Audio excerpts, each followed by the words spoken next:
ಆತ್ಮೀಯ H16 ನ್ಯೂಸ್ದ ವೀಕ್ಷಕರೇ, ನಾನು ನಿಮ್ಮ ಎಮ್ಮ ಮಲ್ಲಪ್ಪ ಜೋತ ಅವರು. ಈಗ ಬಹಳ ಪ್ರಮುಖವಾದ ವಿಷಯವನ್ನು, ಅತ್ಯಂತ ಪ್ರಮುಖ, ಯಾಕಂದ್ರೆ ನಮ್ಮ ಮಕ್ಕಳ ನಮ್ಮ ಭವಿಷ್ಯ. ನಮ್ಮ ಮಕ್ಕಳು ಇವತ್ತು ಯಾವ ರೀತಿ ಆಗಿದ್ದಾರಪ್ಪ ಅಂದ್ರೆ, ಸಹರಾದ ಮಕ್ಕಳಿಗಿಂತಲೂ ವೀಕ್ ಆಗಿದ್ದಾರೆ. ಸಹರಾ ಭೂಮಿ ಅಂದ್ರೆ ಗೊತ್ತಲ್ಲ, ನೀರು ಸಿಗಲಾರದಂಥ ಆಫ್ರಿಕಾ ಖಂಡದ ಅತ್ಯಂತ ಹಿಂದುಳಿದ ದೇಶಗಳು. ಆಫ್ರಿಕಾ ಖಂಡದಲ್ಲಿ ಆ ದೇಶಗಳಲ್ಲಿಯ ಮಕ್ಕಳಿಗಿಂತಲೂ ನಮ್ಮ ಮಕ್ಕಳು ಕುಬ್ಜರು, ಬಡಕಲು, ವಯಸ್ಸಿಗೆ ತಕ್ಕಾಗಿ ಎತ್ತರಕ್ಕೆ ಆಗಲಾರದವರು, ಅಪೌಷ್ಟಿಕ ಆಹಾರವನ್ನು ತೆಗೆದುಕೊಂಡ ಬಳಲುವಂಥವರು ಆಗಿದ್ದಾರೆ. ಈ ನ್ಯೂಸನ್ನು ನೋಡಿದ ಮೇಲಂತೂ ಭಾಳ ನೋವಾಯಿತು. ನಾವಿವತ್ತು ದೊಡ್ಡ ದೊಡ್ಡ ಮಾತು ಮಾತಾಡ್ತಿದ್ದೀವಿ. ಜಗತ್ತಿನಲ್ಲೇ ನಾವು 3ನೇ ನಂಬರ್ ಶ್ರೀಮಂತರಾಗ್ತಾ ಇದ್ದೀವಿ, ಈಗ 5 ಇದ್ದೀವಿ, 4ಕ್ಕೆ ಬರ್ತಾಯಿದ್ದೀವಿ. ದಿನ ಎದ್ದು ನಾವು ಹಾಗೆ ಬಾರಿಸ್ತಾ ಇರ್ತೀವಿ ಡೊಳ್ಳನ್ನು. ಬಾರಿಸೇನು ತಪ್ಪಿಲ್ಲ, ಆದರೆ ನಮ್ಮ ಮಕ್ಕಳ ಗತಿ ಏನು ಅಂತ. ಸಹರಾ ಪ್ರದೇಶ ಅಂದರೆ ಆಫ್ರಿಕಾದ ಉತ್ತರ ಭಾಗ, ಉತ್ತರ ಮತ್ತು ಪಶ್ಚಿಮ ಭಾಗದಲ್ಲೇ ಬಡ ಆಫ್ರಿಕಾ ಖಂಡ ಅಂದ್ರೆ ಅಡ್ಡಿ ಇಲ್ಲ, ಅತ್ಯಂತ ಬಡ ದೇಶಗಳು. ಅಲ್ಲೇ 5 ವರ್ಷದ ಕೆಳಗಿನ ಮಕ್ಕಳು, 5-6 ವರ್ಷದ ಕೆಳಗಿನ ಮಕ್ಕಳು ನಮ್ಮ ಭಾರತೀಯ ಮಕ್ಕಳನ್ನು ಮೀರಿ, ಅಂದರೆ ಇದರ ಅರ್ಥ ಏನಪ್ಪ ಅಂತಂದರೆ ಭಾರತದ ಮಕ್ಕಳು ಅವರಿಗಿಂತಲೂ ವೀಕ್ ಇದೇರಪ್ಪ ಅಂತೇಳಿ ವರದಿಗಳು ಬರ್ತಾವೆ. ಅಲ್ಲಂತೂ ಏನೂ ಇಲ್ಲ, ನೀರಿಲ್ಲ, ಬೆಳವಣಿಗೆ ಇಲ್ಲ, ಸದಾ ಒಂದು ಆಂತರಿಕ ಯುದ್ಧಗಳು, ಅಲ್ಲಲ್ಲೇ ಜನಾಂಗೀಯ ಯುದ್ಧಗಳು ನಡೆದಿದ್ದಾವೆ. ಇಲ್ಲಿ ಇನ್ನೊಂದು ಮಾತು ಭಾಳ ವಿಶಿಷ್ಟವಾಗಿ ಹೇಳಬೇಕಾಗಿದ್ದೇನಪ್ಪ ಅಂದ್ರೆ, ನಮ್ಮಲ್ಲೂ ಸಹಿತ SC ST OBC ಮೈನಾರಿಟಿ ಇವ್ರ ಮಕ್ಕಳನ್ನು ಭಾಳಷ್ಟು ವೀಕ್ ಆಗಿದಾವೆ ಅಂತ ರಿಪೋರ್ಟ್ಸ್ ಬರ್ತದೆ. ಇಲ್ಲಿ ಅಧ್ಯಯನಕಾರ ಹೇಳ್ತಾ ಇದ್ದಾರೆ ಅದನ್ನು. ಹಿಂದೂ ನಾವೆಲ್ಲ ಒಂದು ಕಟಂಗೆ ಅಥವಾ ಬಟಂಗೆ ಹಿಂದೆಲ್ಲ ಆವಾಜ್ ಮಾಡುವಂಥ ನಮ್ಮ ಜನ ಹಿಂದೂ ಮಕ್ಕಳ ಸರ್ವಾಂಗೀಣ ಉನ್ನತಿಗಾಗಿ, ಅವರ ಬದುಕಿಗಾಗಿ ಏನು ಮಾಡ್ತಾ ಇದ್ದಾರೆ ಅಂತ ಒಂದು ದೊಡ್ಡ ಪ್ರಶ್ನೆ ದುತ್ತತ್ ನಮ್ಮ ಮುಂದೆ ಬಂದು ನಿಲ್ಲಕತ್ತಿದ್ದಾರೆ. ಇದನ್ನಾಗಿ ಹೇಳ್ಬೇಕಾಗಿದ್ರೆ ವರದಿಗಳು ಬರ್ತಾಯಿದ್ದಾವೆ ಆ ರೀತಿಯಾಗಿ. ಯಾಕಪ್ಪ ಅಂದ್ರೆ ಈ ಏನಪ್ಪ ಅಂದ್ರೆ ಭಾರತದಲ್ಲೇ ಈ ಕುಬ್ಜ ಮಕ್ಕಳು, ಅನಾರೋಗ್ಯ ಮಕ್ಕಳು, 5 ವರ್ಷಕ್ಕೆ ಎಷ್ಟು ಬೆಳಿಲಾರದ ಮಕ್ಕಳು 13.75 ಕೋಟಿ ಜನ ಇದ್ದಾರೆ ಅಂತೇಳಿ ರಿಪೋರ್ಟ್ಸ್ ಹೇಳ್ತದೆ. ಎಷ್ಟು? 13.75 ಕೋಟಿ. ಇನ್ನು ಇವ್ರ ಬೆಳವಣಿಗೆ ಆ ವಯಸ್ಸು ತಕ್ಕಂಗೆ ಆಗಿಲ್ಲದೇ ಇರುತ್ತಿರುವಂಥ ಮಕ್ಕಳು 35.7 ಅಷ್ಟು ಮಕ್ಕಳಿದ್ದಾರೆ. 100 ಮಂದಿಯಲ್ಲಿ 35.7% ಅಷ್ಟು ಮಕ್ಕಳು ವೀಕ್ ಇದ್ದಾರೆ ಭಾಳಷ್ಟು. ಇದೇ ಇಲ್ಲೇ ನಾವು ಸಹರಾ ಭೂಮಿ ಅಂದರೆ ಆಫ್ರಿಕಾ ಖಂಡದ ಕಂಪೇರ್ ಮಾಡಿ ನೋಡಿದಾಗ ಅಲ್ಲೇ 33.6% ಮಕ್ಕಳು ಇದ್ದಾರೆ, ಬಡಕಳಿದ್ದಾರೆ. ಎಷ್ಟು ಕಡಿಮೆ ಆಯ್ತು ರೀ? ನಮಗಿಂತಲೂ 2% ಅವರು ಕೆಳಗಿದ್ದಾರೆ. ಅದರ ಅರ್ಥ ನಾವು ಎಷ್ಟು ದೂರಕ್ಕೆ ಹೋಗಿದ್ದೀವಿ ಅಂತ. ಎದ್ದ ತಕ್ಷಣ ಮಾತಾಡ್ತೀವಿ ಭಾರತೀಯರು, ನಾವು ಶ್ರೇಷ್ಠರು, ಗ್ರೇಟ್ರು. ಹೌದು, ನಾವು ಗ್ರೇಟನ್ನು. ಆದರೆ ಇವತ್ತು ನಮ್ಮ ಮಕ್ಕಳ ಗತಿ ಏನಂತ, ಇದಕ್ಕೆ ಉತ್ತರವನ್ನು ಇವತ್ತು ನಮ್ಮ ಮೋದಿ ಸರ್ಕಾರ ಆಗಲಿ, ನಮ್ಮ ಸಿದ್ದರಾಮಯ್ಯ ಸರ್ಕಾರ ಆಗಲಿ, ನಮ್ಮ ಕಾಂಗ್ರೆಸ್ ಸರ್ಕಾರ ಆಗಲಿ, BJP ಸರ್ಕಾರ ಆಗಲಿ, ಇನ್ಯಾವುದೇ ಸರ್ಕಾರ ಆಗಲಿ ಉತ್ತರ ಕೊಡಬೇಕಾಗಿದೆ ಇವತ್ತು. ಇದಕ್ಕಾಗಿ ನೀವೇನು ಮಾಡ್ತಾ ಇದ್ದೀರಿ? ಜಸ್ಟ್ ನಿಮಗಿದೆ ಒಂದು ಹಿಂದಿನ ಎಪಿಸೋಡಲ್ಲಿ ಮಾತಾಡಿದೆ ನಾವು, 3 ಮಕ್ಕಳು ಹಿಡೀರಿ ಅಂತ ನಮ್ಮ ಮೋಹನ್ ಭಾಗವತರವರು ಹೇಳಿದರು. ಈ ಮಕ್ಕಳ ಭವಿಷ್ಯಕ್ಕಾಗಿ ಏನು ವಿಚಾರ ಮಾಡ್ತಾ ಇದ್ದಾರೆ ಅಂತ ಒಂದು ರಿಪೋರ್ಟ್ಸ್ಗಳ ಪ್ರಕಾರ ಇವತ್ತೇನಪ್ಪ ಅಂತಂದ್ರೆ, ಹಿಂದೂಗಳಲ್ಲೇ 14% ಅಷ್ಟೇ ಮೇಲ್ಜಾತಿಯ ಜನ್ಯ ಜಾತಿಗಳಿದ್ದಾವೆ. ನಾವು ಜಾತಿ ನೆರಗಟ್ಟಲ್ಲಿ ಮಾತಾಡ್ಬೇಕಾಗಿದೆ ಅನಿವಾರ್ಯವಾಗಿ. ಯಾಕಂದ್ರೆ ನಾವು ಇವತ್ತು ಹೇಳ್ತಾ ಇದ್ವಿ, ಅವ್ರು 20% ಕೊಟ್ಟಿವಿ, 20% ರಿಸರ್ವೇಷನ್ ಕೊಟ್ಟಿವಿ, ಇಷ್ಟು ಕೊಟ್ಟಿವಿ ಅಂತ ಹೇಳ್ತೀವಿ. ರಿಸರ್ವೇಷನ್ ಕೊಟ್ಟರೆ ಮುಟ್ಟೋದು ಎಷ್ಟು ಮಟ್ಟಿಗೆ ಅನ್ನುವಂಥದ್ದು ರಿಪೋರ್ಟ್ಸ್, ವಾಸ್ತವ ರಿಪೋರ್ಟ್ಗಳು ಬರ್ತಾ ಇದ್ದಾವೆ. ಆ ವಾಸ್ತವ ರಿಪೋರ್ಟ್ಗಳಲ್ಲಿ 5 ವರ್ಷದ ಮಕ್ಕಳ ಒಳಗೆ SC ST OBC ಹೊರತಾದ ಹಿಂದೂಗಳು, ಅಂದರೆ ಇವ್ರು ಬಿಟ್ಟು ಹಿಂದೂಗಳು 14% ಇದ್ದಾರೆ ಮೇಲ್ಜಾತಿಯವರು. ಮುಂದೆ 5% ಮುಸ್ಲಿಮ್ರಿದ್ದಾರೆ. ಇದರಲ್ಲಿ 5% ಮಕ್ಕಳು ಮುಸ್ಲಿಮ್ರಿದ್ದಾರೆ. 24% ಜನ ಯಾರಿದ್ದಾರೆ ರೀ? ಪರಿಶಿಷ್ಟ ಜಾತಿಯವರಿದ್ದಾರೆ ಅಂತ. ಮೊನ್ನೆ ನಾವು ಕರ್ನಾಟಕದಲ್ಲಿ ಒಂದು ಸರ್ವೆ ಮಾಡಿದಾಗ ನಾವೆಲ್ಲರೂ ಲಿಂಗಾಯತರಲ್ರಿ ಅಥವಾ ಒಕ್ಕಲಿಗರಲ್ಲಿ ವಿರೋಧ ಮಾಡಿದ್ವಿ. ಅದು ಹೆಂಗೆ 1 ಕೋಟಿ ಆಗ್ತಾರೆ ರೀ SCಗಳು ಅಂಥೇಳಿ. ಆದರೆ ಆ್ಯಕ್ಚುಲಿ ವಾಸ್ತವವಾಗಿ ಹೆಚ್ಚಿದ್ದಾರೆ ಅವರು. ಅದನ್ನು ಒಪ್ಪಬೇಕಾದ ವಾಸ್ತವ ಸತ್ಯಗಳು ಇವೆಲ್ಲ. ನಮ್ಮ ಆ ಒಂದು ರಿಪೋರ್ಟ್ದಲ್ಲೇ ಅದನ್ನು ಇವತ್ತು ವಿರೋಧ ಮಾಡ್ತಾ ಇದ್ದಾರೆ, ಒಪ್ತಾ ಇಲ್ಲ ಲಿಂಗಾಯತರು ಮತ್ತು ನಮ್ಮ ಒಕ್ಕಲಿಗರು. ಬಟ್ ವಸ್ತುಸ್ಥಿತಿ ಹಂಗದ 16 ಲಕ್ಷ 15 ಲಕ್ಷ ಇದ್ದಂಥದ್ದು ವಸ್ತು ಅದ, ಬಟ್ ಒಪ್ತಾ ಇಲ್ಲ ನಾವು. ಇರಲಿ, ಅದನ್ನು ಇಲ್ಲಿ ಯಾಕೆ ಮೊದಲು ಹೇಳ್ತಾ ಇದ್ದೀನಿ ಅಂದರೆ, 24% SC ST ಇದ್ದಾರೆ, SCಗಳಿದ್ದಾರೆ. ಮುಂದೆ ಅಂದರೆ ಪರಿಶಿಷ್ಟ ಜಾತಿಯವರು 10% ಪರಿಶಿಷ್ಟ ಪಂಗಡದವರಿದ್ದಾರೆ. ಮುಂದೆ ಇತರೆ OBC ಎಲ್ಲ ಬಂದರು, ಕೊರವು ಬಂದರು, ಬೇಡರು ಬಂದರು, ಮತ್ತು ಅವರು ಬೇಡರು ಇದ್ರಲ್ಲಿ ಬರ್ತಾರೆ, ಎಷ್ಟಿಲ್ಲಿ ಬರ್ತಾ ಇದ್ದಾರೆ, ಉಪ್ಪಾರ ಬಂದರು, ಇನ್ನೂ ಯಾವುದೇ ಜಾತಿಗಳು ಅವೆಲ್ಲ ಕೊಡ್ಕೊಂಡು 46%. ಅಂದರೆ ಒಟ್ಟಾರೆಯಾಗಿ ಇವೆಲ್ಲ OBC ಮತ್ತು ಇದರಲ್ಲಿ 14% ಬಿಟ್ಟರೆ ಇನ್ನುಳಿದ ಜಾತಿಗಳಲ್ಲಿ ಮಕ್ಕಳು ಭಾಳಷ್ಟು ಖುಬ್ ಜನ ವಯಸ್ಸಿಗೆ ತಕ್ಕಂಗೆ ಬೆಳೀತಿಲ್ಲ, ಪೌಷ್ಟಿಕ ಆಹಾರ ಇಲ್ಲ ಅನ್ನೋದು ಈ ವರದಿಯಿಂದ ಸ್ಪಷ್ಟ ಆಗ್ತಾಯಿದೆ.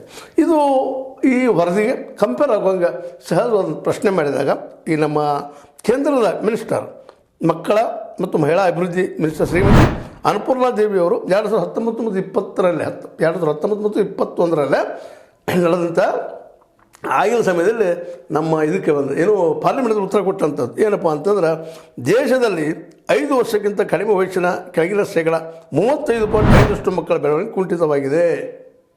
ಫಸ್ಟ್ ಅವತ್ತು ಹೇಳಿದಂಥದ್ದು ಇದು 2023 ಮಾತು. ಮುಂದೆ ಶೇಕಡ 32.1% ಮಕ್ಕಳು ನಿಗದಿತ ಮಿತಿಗಿಂತ ಕಡಿಮೆ ತೂಕ ಹೊಂದಿದ್ದಾರೆ. ಎಷ್ಟು ತೂಕ ಇರಬೇಕಂತ ಅದಕ್ಕೆ ಕಡಿಮೆ ಆಗಿದ್ದಾರೆ. ಮತ್ತು ಶೇಕಡ 19.3% ಮಕ್ಕಳು ಎತ್ತರಕ್ಕೆ ಸಮನಾಗಿ ಬೆಳೆದಿಲ್ಲ. ಇವು ನಮ್ಮ ರಿಪೋರ್ಟ್ ಹೇಳ್ತಾ ಇದ್ದಾವೆ, ಸ್ವತಃ ಪಾರ್ಲಿಮೆಂಟ್ದಲ್ಲಿ ಒಪ್ಪಿದಂಥ ಸಚಿವರು ಹೇಳ್ತಿದ್ದಾರೆ, ಅನ್ನಪೂರ್ಣ ದೇವಿಯವರು. ಇವೆಲ್ಲ ಕಂಪೇರ್ಮೆಂಟ್ ನೋಡಿದಾಗ ನಮ್ಮ ಈ ಭವಿಷ್ಯಕ್ಕೆ ಬೇಕಾದಂಥ ಮಕ್ಕಳು, ತಮ್ಮ ಭವಿಷ್ಯ ಕಟ್ಕೊಳ್ಳೋಂಥ ಮಕ್ಕಳು ಅವ್ರ ವಯಸ್ಸು ತಕ್ಕಂಗೆ ಬೆಳೀಲಿಲ್ಲ, ನಾಳೆ ಏನು ಮಾಡಲಿಕ್ಕೆ ಸಾಧ್ಯದ. ಮತ್ತು ಬೇರೆ ವಿಷಯಗಳು ವಯಸ್ಸು ಬಂದಾಗ ನೌಕರಿ ಇಲ್ಲ, ಬಡತನ ಸ್ಥಿತಿ, ಅದನ್ನೇನು ಹೇಳ್ತಿರೋದು. ಎಂತ ನೀವು ಡಿಗ್ರಿ ಮಾಡಿ ಸಿಗ್ತಾ ಇಲ್ಲ, ಮತ್ತು ಡಿಗ್ರಿ ಮಾಡ್ಕೊಂಡು ಸುಲಭ ಇಲ್ಲ.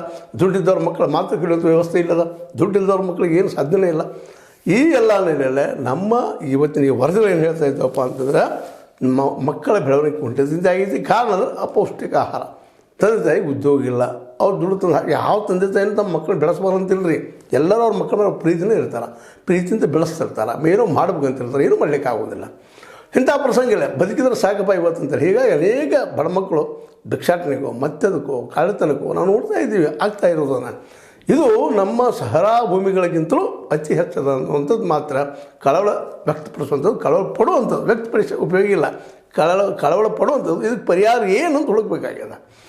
ಇದಕ್ಕೆ ನೋಡಿರಿ, ಹೈಯರ್ ಎಜುಕೇಷನು ಟೆಕ್ನಿಕಲ್ ಎಜುಕೇಷನು ಕೊಟ್ಟರೆ ದೊಡ್ಡ ಉದ್ಯೋಗ. ಅದರಲ್ಲಿ ಉದ್ಯೋಗ ಇಲ್ಲದಾಗ ನೀವು ಯಾವ ಟೆಕ್ನಿಕಲ್ ಉದ್ಯೋಗ ಇದು ಟ್ರೈನಪ್ ಮಾಡಿದ್ರು ಸಹಿತ ಎಷ್ಟು ಉಪಯೋಗ ಆಗ್ತದೆ ಅಂತೇಳಿ. ಅದಕ್ಕೆ ಮೊದಲು ಇವೆಲ್ಲ ಮಕ್ಕಳು ಬದುಕುವಂಥದ್ದು, ಇವ್ರಿಗೆ ಒಳ್ಳೆ ಆಹಾರ ಸಿಗುವಂಥದ್ದು ಮಾಡಬೇಕಾಗಿತ್ತು ಕ್ಷೇತ್ರ ಒಂದು. ಮತ್ತು ಅಗ್ರಿಕಲ್ಚರ್ಗೆ ಬರಬೇಕಾಗ್ತದೆ ನೀವೆಲ್ಲ ಸುತ್ತಾಕೆ. ಯಾಕೆ ಅದೊಂದ್ರೆ ಅನ್ನ ಕೂಡ ಜಾಗ ಯಾವ್ದು ಬಂದ್ರೆ ಅಗ್ರಿಕಲ್ಚರ್ ಒಕ್ಕಲ್ತನ. ಅಲ್ಲಿ ಒಕ್ಕಲ್ತನೂ ಇವತ್ತು ಮಾರ್ಕೆಟ್ ಇಟ್ಟಿಲ್ಲ ಅಂದಾಗ ರೈತರು ಅದನ್ನು ಬಿಟ್ಟು ವಿಮುಖವಾಗಿ ಬೇರೆ ಬೇರೆ ಉದ್ಯೋಗ ಹೋಗ್ತಾ ಇದ್ದಾನೆ. ಹೀಗಾಗಿ ನಮ್ಮಲ್ಲಿ ಎಣ್ಣೆ ಬೀಳೋದು ಕಡಿಮೆ ಆಗ್ಲಿಕ್ಕೆ, ಕಾಳು ತುಟ್ಟಿ ಆಗ್ತದೆ, ದಿನಕ್ಕೆ ನಿಮ್ಮ ಮಾರ್ಕೆಟ್ ಏರಾಗ್ಲಿಕ್ಕೆ ರೀ. ಒಂದು ಕಾಲಕ್ಕೆ ನಾವು ₹1 ಕಿಲೋ ಜೋಳ ಊಟ ಮಾಡಿ ಜನಪದ ನಮಗೆ. ಇವತ್ತು ₹1 ಹೇಳಿದ್ರೆ ನಗುತ್ತಿಲ್ಲ ಎಲ್ಲರೂ. ಇವತ್ತು ₹1 kg ಅದು 75 ಪೈಸೆ kg ಜೋಳ ಉಂಡಂಥವ್ರು ನಾವು. ಇವತ್ತು ಯಾವ ಪ್ರಮಾಣಕ್ಕೆ ಅಂದರೆ ಇದು ಕಾರಣ ಇಷ್ಟ. ಇವತ್ತು ನಾವು ಎಲ್ಲ ಕಡೆ ಇಡೀ ಭೂಮಿ ತುಂಬ ಕಬ್ಬು ಬೆಳೆದು ನೀರಾವರಿ ಆದ ತಕ್ಷಣ ಭತ್ತ ಬೆಳೆದು, ಹೀಗಾಗಿ ಉಳಿದ ಬೆಳೆಗಳೆಲ್ಲ ನಾಮಾವಶೇಷ ಆಗಿ ಹೊರಟಿದ್ದಾವೆ. ಜೋಳ ಸಹಿತ ನಾಮಾವಶೇಷ ಆಗಲಿಕ್ಕೆ ಆಗ್ತದೆ. ಅದು ಏನು ಡ್ರೈ ಲ್ಯಾಂಡ್ ಇದ್ದರಷ್ಟು ಬರ್ತದೆ, ಉಳಿದ ಕಡೆ ಇಲ್ಲ ಅನ್ನೋದು ಸ್ಥಿತಿ ಆಗಿದೆ. ಇದಕ್ಕೆ ನಮ್ಮ ಸ್ವತಃ ನಾವು ಮಾಡಿದ ತಪ್ಪುಗಳು ಮತ್ತು ಎಲ್ಲ ಕಡೆ ನೀರಾವರಿ ಮಾಡಲಾರದೆ ಹೋದಿದ್ದು. ಈ ನೋಡಿರಿ, ಕರ್ನಾಟಕ ಸ್ಟೇಟ್ದಾಗ ನಮ್ಮ ಸಿದ್ದರಾಮಯ್ಯನವ್ರಿಗೆ 522 ಮೀಟ್ರ್ ತಂದು ನಿಲ್ಲಿಸುವಂಥ ವಿಚಾರ ಮಾಡ್ತಾ ಇದ್ದಾರೆ. ಉತ್ತರ ಕರ್ನಾಟಕದಲ್ಲಿ ನೀರು ಅವಶ್ಯಕತೆ ಇರುತ್ತೆ. ಒಂದಿಷ್ಟೇನೋ MB ಪಾಟೀಲ್ ಇದ್ದಾಗ ಏನೋ ಕೆರೆಗಳನ್ನು ತುಂಬಿಸಿದಷ್ಟೇ ವಿನ ಅದ್ರ ಮತ್ತೇನೂ ಸಾಧನೆ ಇಲ್ಲ. ನಮ್ಮ ನೀರು ಹರಿದು ಹೋಗ್ತಾ ಇದೆ. ಈ ನೀರು ಭೂಮಿಯನ್ನು ಸರಿಯಾಗಿ ನಾವು ಏನಪ್ಪ ಅಂದರೆ ಪುನರುಜ್ಜೀವನಗೊಳಿಸಿದ್ರೆ ಖಚಿತವಾಗಿಯೂ ನಮ್ಮೆಲ್ಲರಿಗೂ ಆಹಾರ ಸಿಗುವಂಥದ್ದಾಗ್ತದೆ. ಒಳ್ಳೆಯ ಆಹಾರ ಸಿಕ್ಕರೆ ಒಳ್ಳೆ ಬೆಳವಣಿಗೆ ಆಗ್ತದೆ. ಬೆಳವಣಿಗೆ ಜೊತೆಗೆ ಶಿಕ್ಷಣ ಸಿಗ್ತದೆ, ಮುಗಿದು ಬಿಡ್ತದೆ ಅಂತ ಶ್ರೀಮಂತ ಆಗ್ತದೆ. ಬರೀ ರೋಡ್ ಮಾಡೋದ್ರಿಂದ, ರೋಡಲ್ಲಿ ರೊಕ್ಕ ತಿನ್ನೋದ್ರಿಂದ, 40% ತಿನ್ನೋದ್ರಿಂದ ಈ ದೇಶ ಉದ್ಧಾರ ಆಗ್ತದೆ ಅನ್ನುವಂಥದ್ದು ಮೂರ್ತನದ ಪರಮಾವಧಿ. ಅದಕ್ಕೆ ನಮ್ಮ ಮೋದಿಯವರಾದ್ದು ಇವತ್ತು ಸಿದ್ದರಾಮಯ್ಯನವರಾದ್ದು ಮೊದಲು ಅಭಿವೃದ್ಧಿ ಅಂದರೆ ಏನು ಅದರ ಅರ್ಥ ತಿಳ್ಕೊಬೇಕಾಗಿದೆ. ಇವತ್ತು ಅಭಿವೃದ್ಧಿ ಅಂದರೆ ಬರೀ ಡ್ಯಾಮ್ ಕಟ್ಟೋದು, ಮತ್ತೇನು ಮಾಡೋದು, ರೋಡ್ ಮಾಡೋದು, ರೋಡ್ ರೊಕ್ಕ ಹೊಡ್ಬೋದು, ಬಿಲ್ಡಿಂಗ್ ಕಟ್ಟೋದು, ಉಸುಕು ತಂದು ಇಲ್ಲಿ ಹಾಕಿ ಬಿಡೋದು, ಹೊಳೆಗಳನ್ನೆಲ್ಲ ಹೊರಸಿಡಿಸಿಬಿಡೋದು. ಇವತ್ತೆಲ್ಲ ನದಿಗಳು ಕರ್ನಾಟಕದಾಗಿರ್ಬೋದು, ಇಡೀ ದೇಶದಾಗಿರ್ಬೋದು ಗಟ್ಟರುಗಳಾಗ್ತಾ ಇದ್ದಾವೆ. ಸ್ವಚ್ಛ ನೀರಿಲ್ಲ. ಹೀಗಾಗಿ ಸ್ವಚ್ಛ ನೀರಿಲ್ಲ, ಸ್ವಚ್ಛ ಗಾಳಿಲ್ಲ. ಕಾರ್ಖಾನೆ ಹೆಸರಿನಲ್ಲಿ ಅದೆಲ್ಲ ಕಾರ್ಖಾನೆಯ ಹೊಲಸನ್ನು ನದಿಗೆ ಬಿಡುವಂಥದ್ದು, ಆಕಾಶದಲ್ಲಿ ಅಂದರೆ ಹೊಗೆಯನ್ನು ಬಿಡುವಂಥದ್ದು, ಇವೆಲ್ಲ ಮಾಡಿ ಇಡೀ ದೇಶವನ್ನು ಇವತ್ತು ಒಂದು ಕೊರಕಲ್ಲನ್ನಾಗಿ ಮಾಡಿದ್ವಿ. ಇಂಥಲ್ಲೇ ಮಕ್ಕಳು ಬೆಳೆಯೋದ್ರೆ ಏನು ಬೆಳೀತಾರೆ ರೀ? ಪಾಪ ಊಟಿಲ್ಲ, ಸರಿಯಾದ್ದು ಮಲಗಲಿಕ್ಕೆ ವ್ಯವಸ್ಥೆಗಳಿಲ್ಲ, ಮನೆಗಳಿಲ್ಲ, ಅಂಥ ಪರಿಸ್ಥಿತಿ ಇಲ್ಲದ. ಇದಕ್ಕೆ ಏನು ಉತ್ತರ ಇವತ್ತು ನಾವು ಹೊಡಬೇಕಾಗ್ಯದ. ಈ ವರದಿ ನೋಡಿದಾಗ ಮಾತ್ರ ನಿಶ್ಚಿತವಾಗಿಯೂ ನಾವೆಲ್ಲರೂ ಗಾಬರಿಗೊಳ್ಳುವಂಥ ವಿಷಯ ಆಗ್ಯದ. ಶಹರಾದಕ್ಕಿಂತಲೂ ಅಂದ್ರೆ ಎಲ್ಲಿ ಒಂದು ಹನಿ ನೀರು ಮಳೆ ಆಗೋದಿಲ್ಲ ಅಂಥವ್ರಿಗಿಂತ ನಾವು ಹಿಂದಿದ್ದೀವಿ ಅಂತ. ಎಂದು ನಾವು ಯಾವ ಪರಿಸ್ಥಿತಿಗಳಿದ್ದೀವಿ ಇದನ್ನು ಮೊದಲು ವಿಚಾರ ಮಾಡಿ ಆಮೇಲೆ ನಾವು ಜಗತ್ತು ಮುಂದೆ ಹೋಗಿ ನಿಲ್ಲು. ನಾವು 3 ವರ್ಷ ಶ್ರೀಮಂತರಾಗ ಆರೋದ್ರಿ ಅಂತೇಳಿ ಯಾರೋ ಕೆಲವು 500 ಮಂದಿ, 700 ಮಂದಿ, 800 ಮಂದಿ, 1000 ಮಂದಿ ಈ ಕಾರ್ಪೊರೇಟ್ಗಳು ಶ್ರೀಮಂತರಾದ್ರೆ ಇಡೀ ದೇಶ ಶ್ರೀಮಂತಲ್ಲ.